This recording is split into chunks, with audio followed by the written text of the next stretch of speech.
Hello everyone, so a really quick video, hoping it's not too dark in here, but anyway, also hoping I'm not speaking too loud. I got a question from a friend of mine recently about what the differences are between warm and cold fronts, and what the associations are between the two, and I thought it would be a little bit easier to explain with some diagrams, so that's why I'm making you a video. So as you probably have already realised, there are different kind of temperatures within the air. You have warmer sections and you have colder sections of the air. That's why you get different types of weather.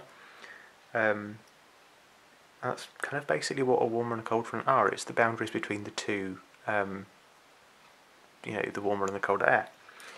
So we have a diagram here just that I drew out really quickly. So along the bottom here we have the ground. Fairly simple.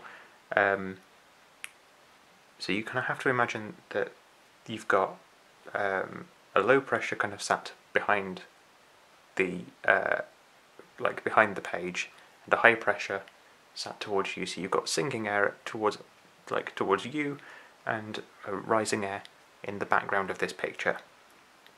Evidently, I can't draw those in. But what that will basically mean is that you have usually, anyway, a warmer pocket of air, the warm sector, surrounded by two cold pockets of air. I shall show you this actually in a synoptic chart type picture a little bit later. But you see that there is a little arrow drawn down here. That basically means that the warm sector is moving from the left to the right.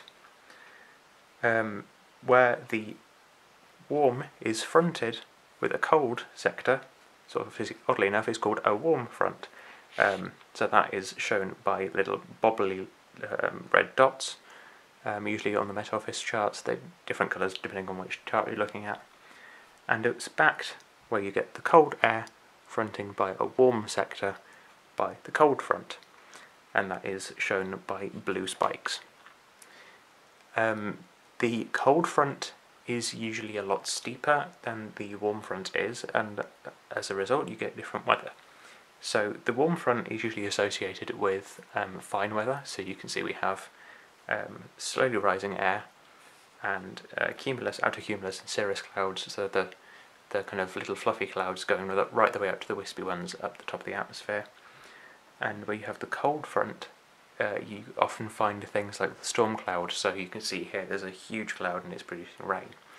Very badly drawn, of course. But you usually also get thunderstorms and that kind of thing. I don't know if I can find where I put the other drawings. An occlusion is basically where the cold front catches up to the warm front and it rises above the other. I can't remember what that area is actually referred to. There is a kind of meteorological term for that. But that, in other words, is basically the occlusion where the warm sector is no longer in contact with the ground.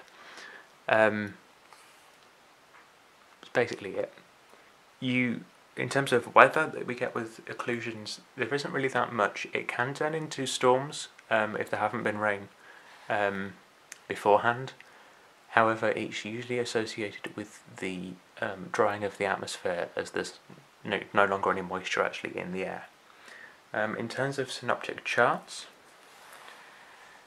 so this little diagram just basically shows, so we've got Ireland and Britain, we've got a low pressure system, and down to the bottom here we have a high pressure system, which is kind of sending us nice warm air. So that's your warm sector, your warm front, and your cold front.